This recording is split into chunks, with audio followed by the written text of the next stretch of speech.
तो चलिए, good morning. आज हम लोग जो क्लास में अपने पढ़ने जा रहे हैं, जो टॉपिक आज अपने को इस वीडियो में कवर करना, उस टॉपिक का नाम है फिजिकल प्रॉपर्टीज।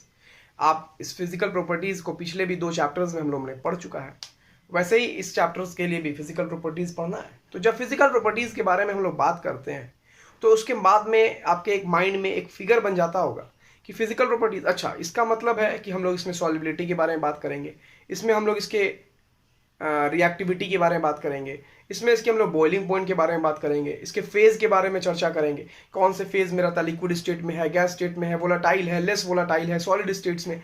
तो ये सब चीज़ के बारे में लोग जानकारी करते हैं किसमें, फिजिकल प्रॉपर्टीज में।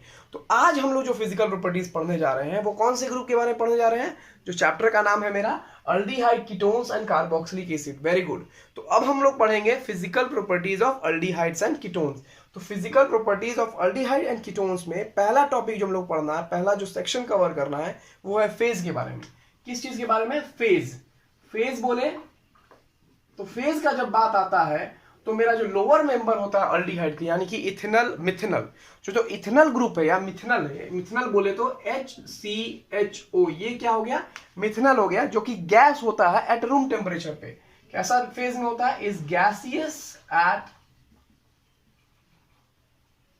रूम टेम्परेचर पर। और इथेनल दैट इज CH3CHO, वो कैसा होता है? वो आपको होता है वोलाटाइल लिक्विड, बहुत ही वोलाटाइल लिक्विड है। ठीक है,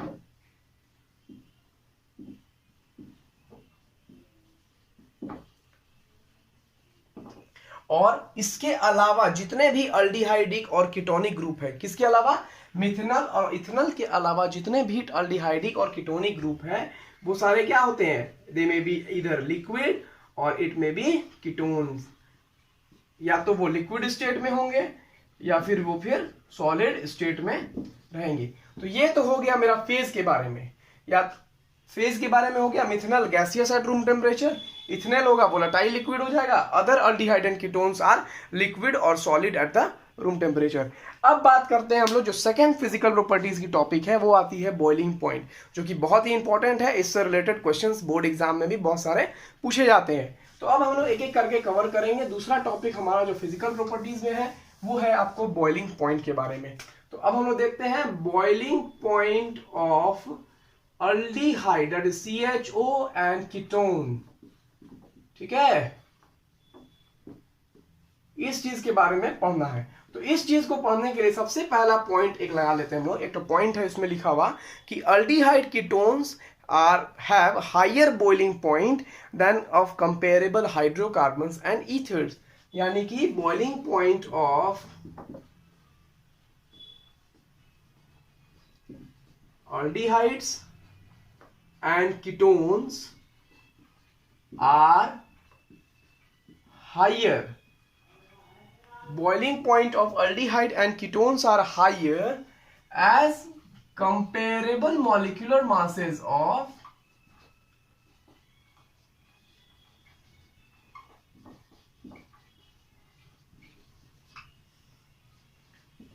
hydrocarbons.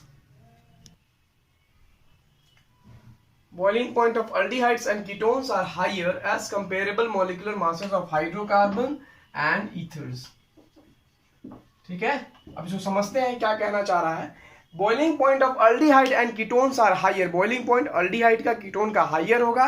किससे? उसके हाइड्रोकार्बन्स और ईथर से कंपेरेबल मॉलिक्यूलर मास पर। उसको कवर करके देखते हैं। जैसे हम CH3 CH2 CH2 CH3, ये क्या हो गया मेरा? नॉर्मल ब्यूटेन हो गया, एन ब्यूटेन।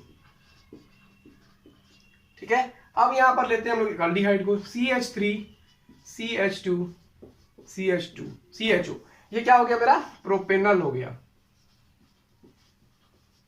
अब मान लो यहां पर हम ले लेते हैं CH3O CH3,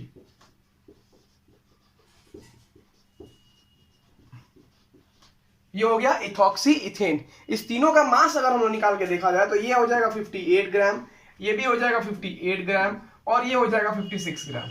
तो तीनों का मास ऑलमोस्ट क्या है, कंपेरेबल है। लेकिन according to the first point, boiling point of aldehydes and ketones are higher as comparable molecular masses of hydrocarbons and ether. इसका मतलब ये हुआ कि नॉर्मल ब्यूटेन से भी अल्डिहाइड का बॉइलिंग पॉइंट ज्यादा होगा और इथॉक्सी इथेन से भी बॉइलिंग पॉइंट ज्यादा होगा। यानी इसके अकॉर्डिंग अगर हम ऑर्डर तैयार करें, इसके अकॉर्डिंग ऑर्डर तैयार करते हैं इन द इंक्रीजिंग ऑर्डर, तो हो जाएगा मेरा अल्डिहाइड बोलिए या फिर कीटोन्स बोले, ऑलमोस्ट दोनों का सेम होता है।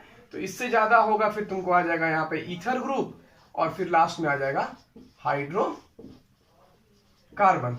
अब आता है इसमें ट्विस्ट थोड़ा सा। अब इसको मान लीजिए कंपेयर किया गया अगर अल्कोहल के साथ में, तो दूसरा पॉइंट लगाते हैं। अब इसमें दूसरा पॉइंट ये आता है कि अल्कोहल के साथ में अगर कंपेयर किया जाए, अगर अल्कोहल के साथ में बॉइलिंग पॉइंट को कंपेयर किया जाए अल्डिहाइड और कीटोन्स का, तो पता लगेगा कि अल्डिहाइड कीटोन्स का बॉइलिंग पॉइंट कम होता है, अल्कोहल्स का ज्यादा होता है।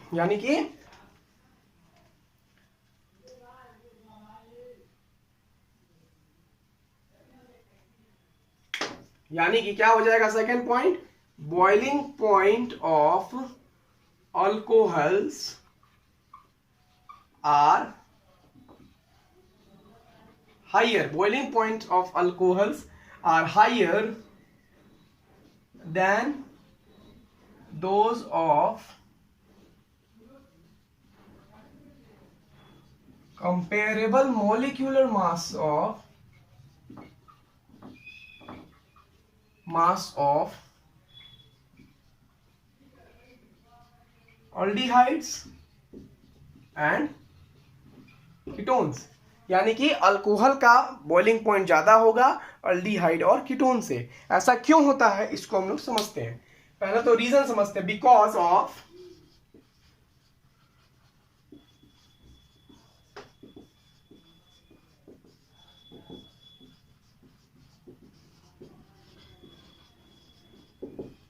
Dipole dipole interactions. यानी कि इसका मतलब ये हुआ कि अल्डिहाइड कीटोन्स आपको H बॉन्डिंग का फॉर्मेशन नहीं करते हैं। अल्कोहल्स में हाइड्रोजन बॉन्ड का फॉर्मेशन होता है, अल्डिहाइड कीटोन्स में हाइड्रोजन बॉन्ड की फॉर्मेशन नहीं होती है। ये इसमें डाइपोल डाइपोल इंटरेक्शन होता है। अब ये डाइपोल डाइपोल इंटरेक्शंस क्या होता है इसको समझते हैं थोड़ा सा। तो मान लीजिए एग्जांपल लिए हम CO, फिर यहाँ हो गया CH3 दैट इज अल्डिहाइड, और ये हो गया मेरा अल्डिहाइड ग्रुप। फिर इसी तरीका से एक दूसरा CH3 ग्रुप ले लेते हैं अगर हम लोग। तो अब अगर इसके बारे में अगर हम लोग कंपेयर करें, अगर हम इसके बारे में कंपेयर करते हैं तो देखा जाए तो ऑक्सीजन की इलेक्ट्रॉनिविटी ज्यादा होती है, तो ये माइनस डेल्टा आ जाएगा, इस पर प्लस डेल्टा आ जाएगा। उसी तरीके से यहाँ माइनस डेल्टा और इस पर प्लस डेल्टा। तो इस डाइपोल डाइपोल के बीच में इंटरेक्शन हो जाएगा, इसी को हम लोग कहते हैं डाइपोल डाइपोल इंटरेक्शन।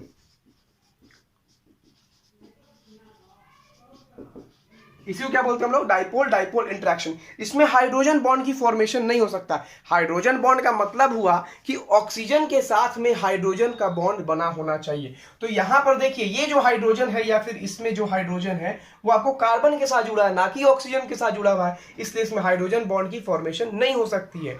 जबकि अल्कोहल के साथ अगर हम लोग कंपेयर करके देखें, अगर अल्कोहल को कंपेयर करके देखते हैं तो CH3OH और दूसरा मॉलिक्यूल अगर हम ले लेते हैं CH3OH, तो यहां भी इस H के साथ में इस O की बॉन्ड हो जाती है। क्यों? क्योंकि इस O के साथ डायरेक्टली हाइड्रोजन बॉन्ड अटैच्ड है और इस हाइड्रोजन के साथ ऑक्सीजन का बॉन्डिंग हो जाता है, दैट इज H बॉन्डिंग। और ये पढ़ाया गया था आप लोग को कि इंटरमॉलिक्यूलर फोर्स ऑफ अट्रैक्शन में हाइड्रोजन बॉन्डिंग सबसे स्ट्रॉन्ग बॉन्डिंग होता है और डाइपोल डाइपोल जो होता है आपको वो बहुत ही वीक होता है। इस वजह से आसानी से टूट जाएगा और इसका बॉइलिंग पॉइंट भी कम होगा, अल्कोहल का बॉइलिंग पॉइंट ज्यादा होगा। ठीक है, ये बात हो गई आपको फिजिकल प्रॉपर्टीज के बारे में। तो इस सब के साथ एक कंक्लूजन, एक हमको बेसिक ऑर्डर मिल जाएगा। बेसिक ऑर्डर क्या बन जाता है यहाँ पर, बेसिक ऑर्डर क्या मिल जाएगा, या लिख सकते हैं इसका रीजन। अगर मान लीजिए एग्जाम में पूछ देगा तो क्या लिखेंगे, बिकॉज ऑफ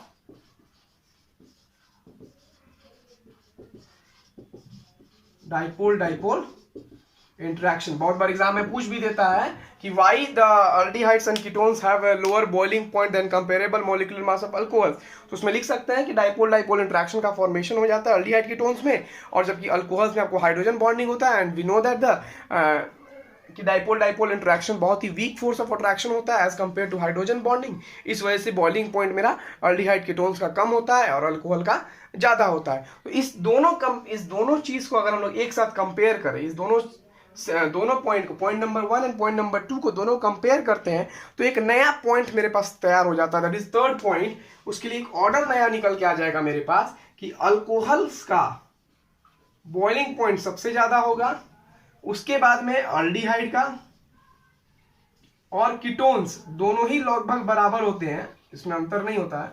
उसके बाद में आपका आ जाएगा यहां पर ईथर, और सबसे लास्ट में हो जाएगा hydrocarbons.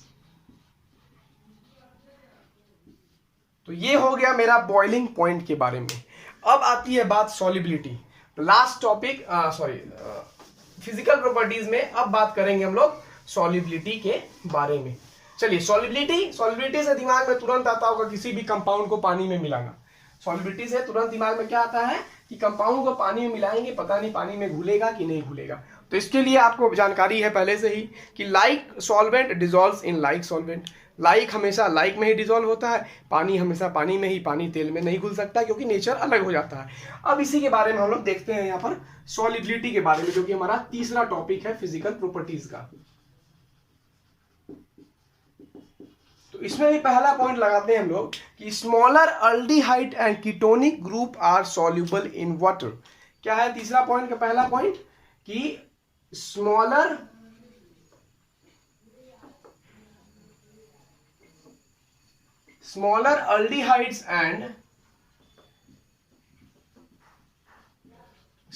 aldehydes and ketones are soluble in water due to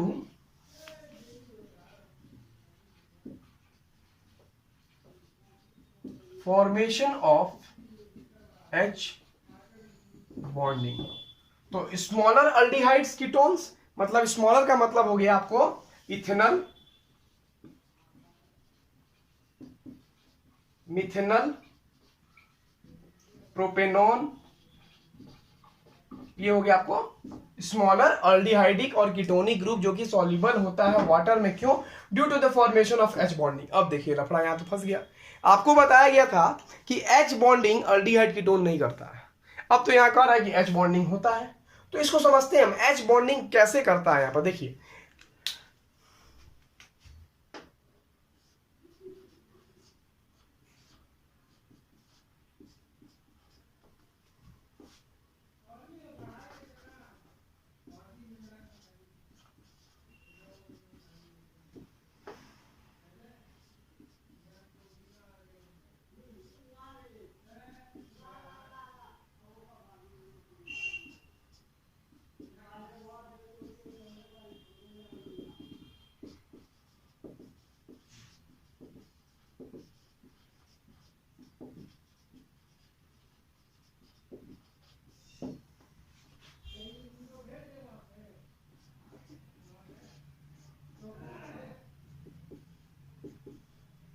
अब देखिए समझिएगा ध्यान से खूब, ठीक है। यहां पर आपके पास डाइपोल डाइपोल इंटरेक्शन होता है। क्यों? इस हाइड्रोजन बॉन्ड के साथ कैसे फॉर्मेशन करता है, यहां पर समझिए इस चीज को। जब आप दो अल्डिहाइडी ग्रुप को लिए तो डाइपोल डाइपोल इंटरेक्शंस हुआ। इस हाइड्रोजन के ऊपर कोई पोलर एक्टिविटीज नहीं हो रहा है, वो न्यूट्रल कंपाउंड है, तो वो, और दूसरा बात, ये हाइड्रोजन आपको ऑक्सीजन के साथ नहीं जुड़ा है, तो ये हाइड्रोजन बॉन्ड में फॉर्मेशन भी नहीं करेगा, ठीक है।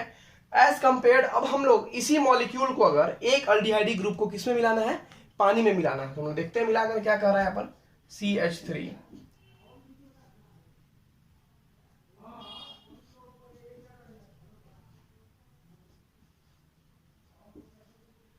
अब देखिए मेरा बात ध्यान से समझिए यहां पर। अब यहां पर डाइपोल इंड्यूस होने के कारण ऑक्सीजन पे माइनस आ गया और कार्बन पे प्लस आ गया।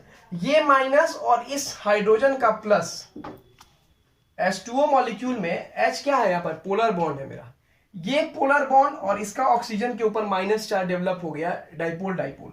तो इस दोनों के बीच में हाइड्रोजन बॉन्ड की फॉर्मेशन हो जाती है, ठीक है। लेकिन आपस में जब हम लोग मिलाते हैं, जब अल्डिहाइड के ग्रुप को मिलाएंगे आपस में, तो यहाँ पे डाइपोल डाइपोल अट्रैक्शन हो रहा है। लेकिन जब स्मॉलर ग्रुप लिया गया तो वहां पर ऑक्सीजन की पोलैरिटी के कारण और ऑक्सीजन के साथ में एक हाइड्रोजन बॉन्ड भी जुड़ा हुआ है और वो वहां तैयार है हाइड्रोजन बॉन्ड फॉर्मेशन के लिए। हाइड्रोजन बॉन्ड तभी पॉसिबल है जबकि एक हाइड्रोजन आपका ऑक्सीजन एटम के साथ जुड़ा हुआ होना चाहिए, जो कि यहां प्रेजेंट नहीं है। यहां जो आपके पास हाइड्रोजन है वो कार्बन एटम के साथ जुड़ा हुआ है और यहां जो हाइड्रोजन है वो मेरा ऑक्सीजन एटम के साथ जुड़ा हुआ है, इसलिए यहां पॉसिबल होगा ये हाइड्रोजन बॉन्ड का फॉर्मेशन करना और यहां पे H बॉन्डिंग का फॉर्मेशन पॉसिबल नहीं है। इसी वजह से लिखा गया कि smaller aldehyde and ketones are soluble in water due to the formation of H bonding. तो कंफ्यूज कभी नहीं होना है, generally aldehyde and ketones H bonding form नहीं करता है, डाइपोल डाइपोल इंटरेक्शन होता है। लेकिन जब अल्डिहाइड को पानी में मिलाते हैं और खास करके स्मॉलर ग्रुप को जब मिलाएंगे तो वो आपको H बॉन्डिंग फॉर्म कर लेता है और वो पानी में मिल जाता है। यानी कि except these three groups, ethanol, methanol and propanol, जितने भी अल्डिहाइडिक और कीटोनिक ग्रुप होंगे वो आपको नॉन पोलर कंपाउंड यानी बेंजीन में सॉल्युबल हो जाएगा, CCl4 में कंज्यूमर हो जाएगा, ठीक है।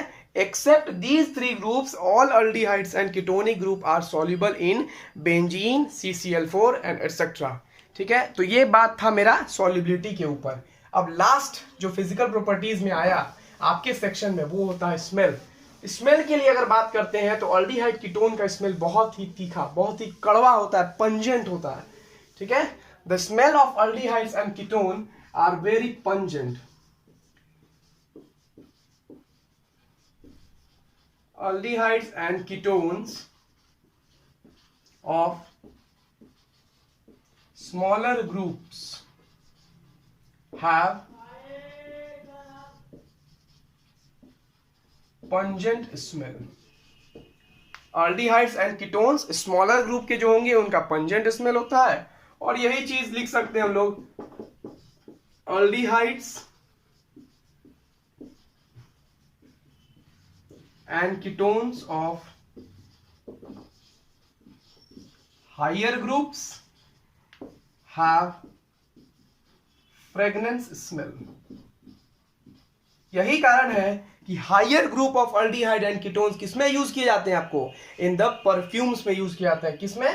तो higher aldehydic group and ketonic group को हम लोग किसमें यूज करते हैं, एज अ परफ्यूम फ्रेग्रेंस में। और smaller aldehyde and ketonic group का स्मेल क्या होता है, बहुत ही तीखा होता है, बहुत ही पंजेंट होता है। तो ये था हमारे पास आज फिजिकल प्रॉपर्टीज के बारे में। तो हम लोगों ने फिजिकल प्रॉपर्टीज को खत्म किया अल्डिहाइडिक कीटोन्स के लिए। अब आगे के वीडियोस में हम लोग देखेंगे, आगे के लेक्चर में देखा जाएगा हम लोग chemical properties of aldehydic and ketones. तो वहाँ हम लोग पढ़ेंगे न्यूक्लियोफिलिक सब्स्टिट्यूशन रिएक्शंस के बारे में, अल्डोल क्रॉस अल्डोल्स पढ़ेंगे, फिर ऑक्सीडेशन रिएक्शंस है, फिर धीरे धीरे उसको हम लोग कवर करेंगे, चैप्टर्स की ओर बढ़ेंगे, ठीक है। तब तक के लिए थैंक यू।